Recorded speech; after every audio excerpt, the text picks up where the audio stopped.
reka tubanze dusuhuze abadukurikiye, turabaramukije mu izina rya Yesu muri iki gitondo.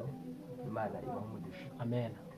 Reka dushimire Imana rero iba yaturinze, ikaba ibanye natwe muri iri joro rikeye, bukaba bukeye rwose, ari mwebwe abadukurikiye natwe turi bazima. Imana ihabwe icyubahiro. Amen. Tugize rero n'undi mugisha udasanzwe wo kwiga ijambo ry'Imana. Ni umugisha twagize wo kuboneka kuri uyu murongo wa RTV, tukagira akanya ko gutambutsaho ijambo ry'Imana. Rero dusaba abadukurikiye kugira ngo namwe mujye mudufasha kugira ngo ijambo ry'Imana rikomeze kugera hirya no hino, abadukurikira barushaho kunguka, ndetse ntekereza ko Imana izaduhera mu mugisha. Amen. Rero icyigisho cyacu cy'uyu munsi gifite insanganyamatsiko ivuga ngo ubumenyi n'urukundo. Nicyo cyigisho tugiye kwiga, ariko insanganyamatsiko y'icyumweru cyose ikaba ivuga ngo mukorere byose guhimbaza Imana.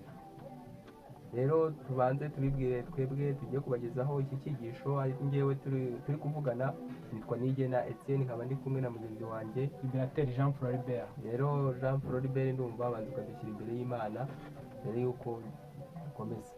Twubashye Imana dusenge. Uwiteka turagushimye, turaguhimbaje, uduhaye amahirwe y'uko tugomba kongera kwiga ijambo ryawe tukamenya ibyo twifuzaho. Iki cyigisho cyitwa urukundo n'ubumenyi udufashe kubyumva neza ku murongo wateguye, nibyo twakibona mu izina rya Yesu. Amen. Rero dufite isomo tugiye kubanza gusoma kugira ngo ridufashe kumva icyigisho cyacu cy'uyu munsi. Yego. Ayo magambo turayasanga mu gitabo, mu rwandiko rwa mbere Pawulo yandikiye Abakorinto. Yego. Ni igice cyaho cya 8. Turahera ku murongo wa mbere, turasoma imirongo igeze kuri 13. Haravuga ngo ibyerekeye inyama zaterekerejwe ibishushanyo bisengwa. Ubwo izi ni inyama Pawulo yari agiye kubabwira zabaga zaterekerejwe ibishushanyo byera bisengwa. Ku murongo wa mbere hakavuga ngo ibyerekeye ku byaterekerejwe ibishushanyo bisengwa turabizi, kuko twese twahawe ubwenge. Ubwenge butera kwihimbaza, ariko urukundo rurakomeza. Amen. Umuntu niyibwira yuko hari icyo azi, ntaba yari yagira icyo amenya. Yego. ukurikije ibyo yari akwiriye kumenya, ariko ukunda Imana niwe umenywa nayo. Amen. Nuko rero ibyerekeye ibyo kurya ibyatekerejwe ibishushanyo bisengwa, tuzi yuko igishushanyo ari ntacyo ari cyo mu isi, kandi yuko ari nta mana yindi iriho keretse imwe, nubwo hariho ibindi byitwa imana, ari ibyo mu ijuru cyangwa mu isi. Nk'uko hariho imana nyinshi n'abami benshi, ariko muri twe hariho imana imwe, ariyo data wa twese, ikomokwamo na byose, ariyo natwe dukesha byose. Kandi hariho umwami umwe, ari we Yesu Kristo, ubeshaho byose natwe akatubeshaho. Bani himbazwe. Ariko ubwo bwenge ntibuzwi n'abantu bose, kuko bamwe kubwo kumenyera gukorera ibigirwamana barya inyama zaterekerejwe, bakiyumvamo ko ari imana nyamana zabiterekerejwe, nuko ibyo bigatuma imitima yabo idakomeye yononekara. Nyamara ibyo kurya si byo bitwegereza Imana. Iyo tutabiriye ntacyo dutubirwa, cyangwa iyo tubiriye ntacyo twunguka.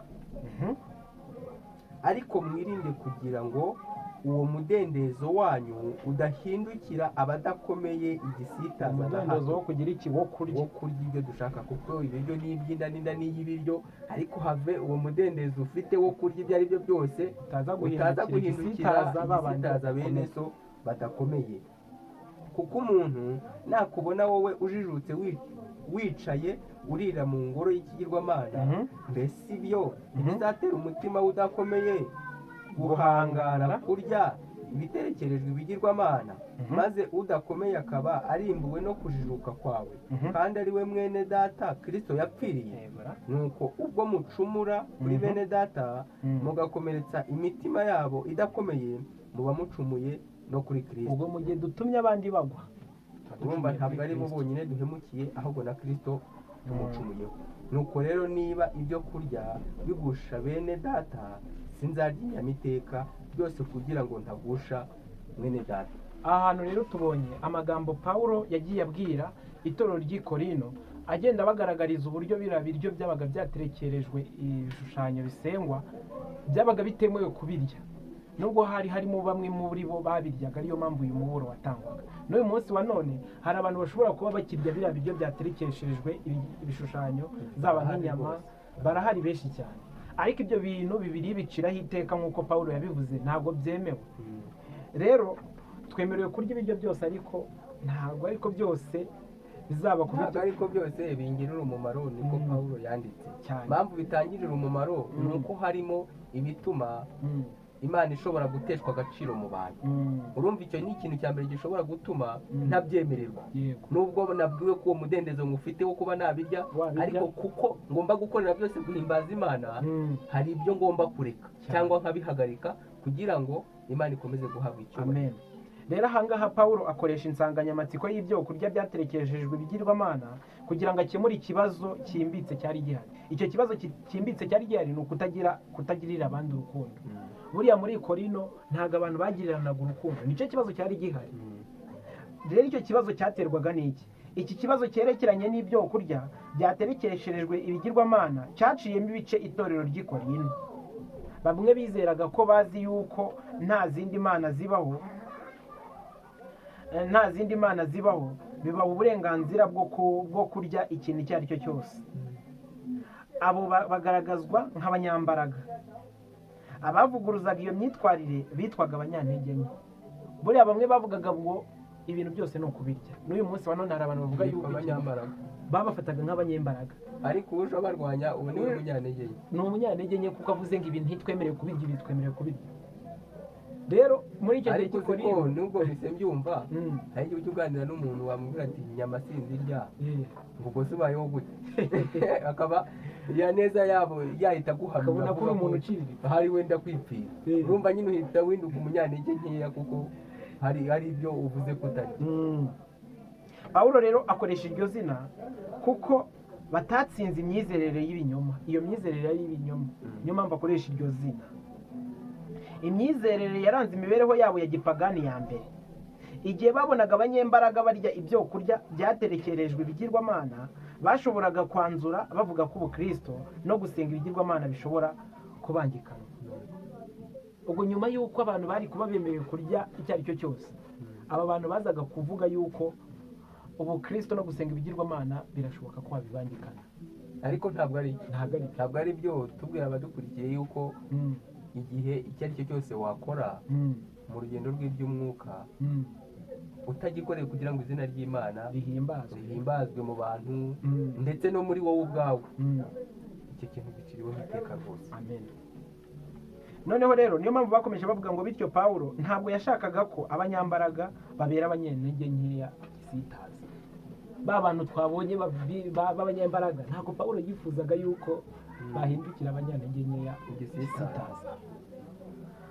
Ariko biratangaje no kuba nyine mu itorero waba witwa ko uri umunyembaraga mu bintu by'agakiza muki umazemo igihe, ukaba wabera igisitaza mwene so ukiri mutoya mu by'umwuka cyane. Bikaba biteye agahinda kuri bamwe, bishobora kuba byarabayeho, urumva amakosa yarabaye, urumva nk'uko byari biriho mu itorero ry'i Korinto, no mu itorero ryacu uyu munsi birahari. Hari abantu rwose usanga ari ibisitaza kuri bagenzi babo, ariko uwo ari we wese ntawe gucirwaho iteka cyangwa nta mwana wo kurimbuka uhari, usibye ko twese tugomba gukirira munsi y'umusaraba wa Kristo. Komeza udufashe no kuri aya magambo akurikiyeho twumva uburyo yakomeje abivugamo. Ngo Bibiliya ibona igikorwa cyo kurya ibyo kurya byaterekerejwe ibigirwamana nk'igikorwa kibi cyane. Nyamara ntabwo Pawulo akoresha amagambo akakaye nk'uko umuntu abibona muri iyi mirongo.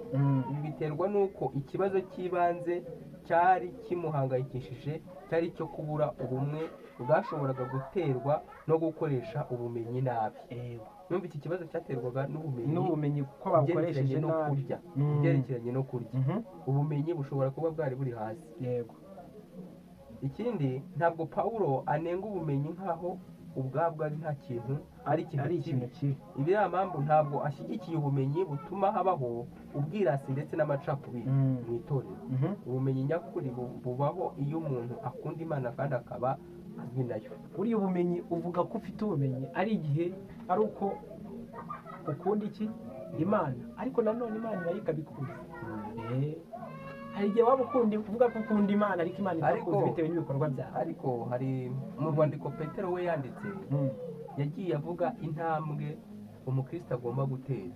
Harimo intambwe yavuze ngo kwirinda mukongereho kumenya. Ubwo uri kumva niba avuze ngo kwirinda mukongereho kumenya, intambwe ya mbere ni ukwirinda, yego ntabwo ari ibanza nyirizina, ariko nzivuze zegeranye kugira ngo abantu babashe kubyumva, ukaza kubyongeraho ukongeraho kumenya.